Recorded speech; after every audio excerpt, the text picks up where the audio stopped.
We're on the England-Scotland border. We've been employed to dismantle, refurbish and rebuild the Union Chain Bridge. It really laid the way for suspension bridges around the world, so it was a real first of its kind, and yeah, a real honour to work on something like this. It's the world's oldest suspension bridge for vehicular traffic, but as well as its historical significance, it's got a real emotional pull because we think of the Tweed as a corridor rather than a boundary. So it feels like it's linking us back together. Our family is united again today.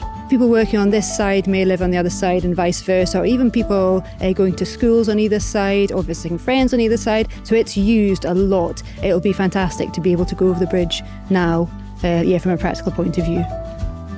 Essentially what we've done is we've dismantled something that contains over 10,000 individual parts that have all been examined, refurbished, repaired or replaced, and then the bridge re-erected, so it's been quite an undertaking.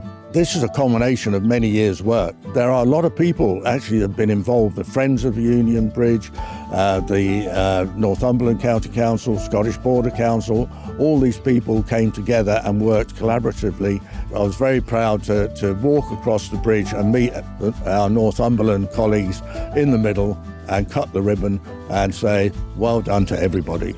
The partnership has meant that this project has been delivered and this wonderful structure is back to as it was, probably even better than it was 200 years ago, and will remain like this for a fantastic heritage and tourism spot for years to come. It's wonderful to see that Spencers have combined modern techniques with a love of ancient materials. And having met some of the Spencers engineers, I know that they love the work they've done and are very proud of it. And indeed, I'm very happy they've done it. I'm very happy they've done it the way they have.